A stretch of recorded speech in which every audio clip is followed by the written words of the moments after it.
tire au palais présidentiel du Burkina Faso. Plusieurs coups de feu ont été entendus au palais présidentiel du Burkina Faso. Voici ce que certains médias nous servent.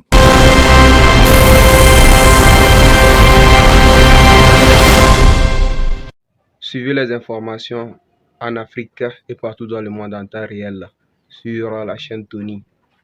Et avant toute chose, likez, abonnez et surtout activez la cloche de notification pour ne rien louper. Aujourd'hui, je vais vous partager une nouvelle vidéo.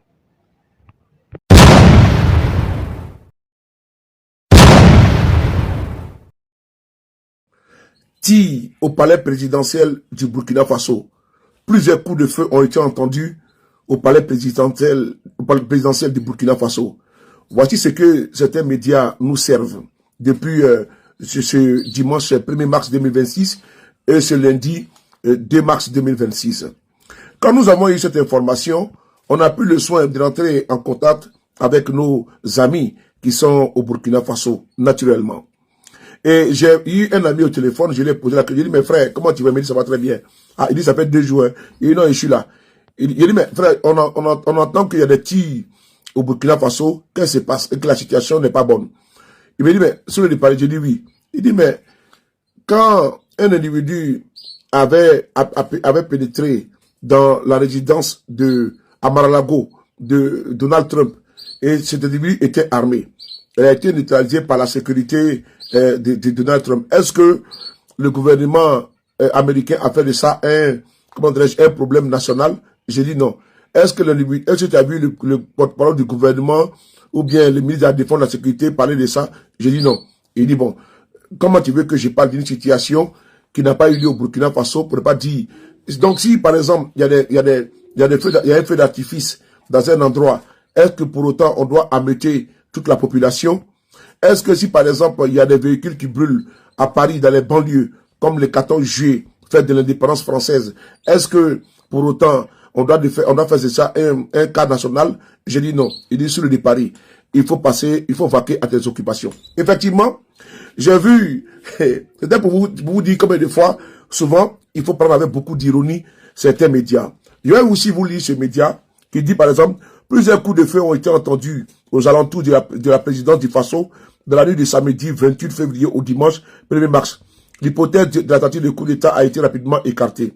L'incident pourrait être lié à des tensions entre militaires, voilà, ou la gestion de la crise sécuritaire dans le pays, où plusieurs positions de l'armée ont été attaquées par des groupes djihadistes ces dernières semaines.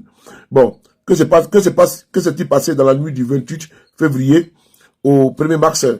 Peu après minuit, des détonations ont été entendues à Ouagadougou, conduisant le Ouaïan les soutiens du régime militaire du capitaine Ibrahim Traoré, qui pensait assister à une tentative de coup d'État, à lancer une alerte.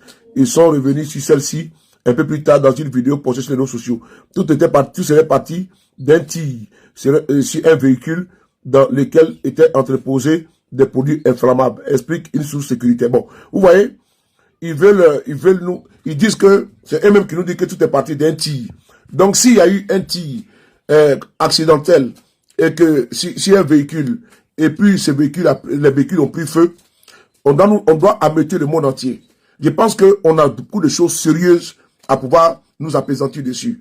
Qu'un tir isolé, il y a des tirs isolés partout. On a vu dernièrement, il y a un soldat qui a manié son arme et de façon accidentelle, il a atteint mortellement ses camarades. Ça peut arriver. Et d'ailleurs, je vais ici demander à nos camarades de l'AES, nous devons nous apaisantir, nous préoccuper de ce qui est essentiel. Certains médias ont fait de l'AES les chasses gardées en matière de désinformation. Même s'il y a un pétard, il y a des feux d'artifice au Burkina Faso, au Mali ou au Niger, ils veulent que le monde entier soit en branle. Non. D'ailleurs, on écoute ici Thomas Sankara. C'est important, on écoute. Je voudrais vous demander, est-ce que vous aimez ces ennemis du peuple, oui ou non? Est-ce que vous les aimez? Alors il faut les combattre à l'intérieur. Est-ce que vous les combattrez? Est-ce que vous les combattrez? En avant pour le combat. Les ennemis du peuple, ils sont également à l'extérieur, hors de nos frontières. Ils s'appuient sur des apatrides qui sont ici, parmi nous, à tous les échelons. Chez les civils, comme chez les militaires. Chez les hommes, comme chez les femmes. Chez les jeunes, comme comme chez les vieux, en ville comme en campagne. Ils sont là les ennemis du peuple. Ils sont là les ennemis extérieurs. C'est le néocolonialisme, c'est l'impérialisme. Alors, s'appuyant donc sur ces apatrides, ceux qui ont renié la patrie, ceux qui ont renié la Haute-Volta, en fait, ceux qui ont renié le peuple de Haute-Volta, l'ennemi extérieur développe une série d'attaques. Des attaques en deux phases. La phase non violente et la phase violente. Nous sommes actuellement dans la phase non violente. Et l'ennemi extérieur, c'est-à-dire l'impérialisme, c'est-à-dire le néocolonialisme, tente de semer le doute dans les esprits, tente de semer la confusion au sein du peuple voltaïque. Ainsi donc, à travers leurs journaux, leurs radios, leurs télévisions, ils font croire que la Haute-Volta est à feu et à sang. Or, vous êtes là, peuple de Haute-Volta, debout. Et votre présence démontre que l'impérialisme a tort et que ces mensonges ne passeront pas. Vous êtes présent, vous êtes debout. Et c'est lui qui tremble aujourd'hui.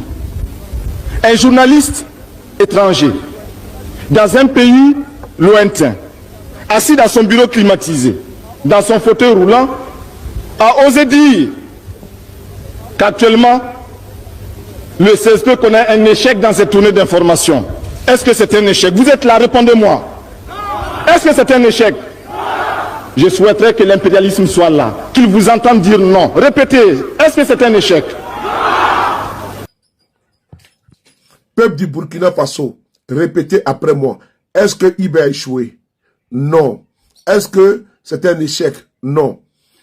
Ils sont assis dans leur bureau en train de faire sortir de la désinformation, semer le doute, la confusion dans la tête des Burkinabés. Depuis le temps de Thomas Sankara jusqu'à nos jours, ils n'ont pas encore fini avec leur entreprise de déstabilisation communicationnelle. Alors, soyons vigilants et restons alertes, restons les vigies, restons les yeux de la République, les yeux de la patrie, les yeux de l'AES, les yeux de l'Afrique. Parce que les impérialistes, avec leurs suppôts, les apatrides également, n'ont pas encore fini.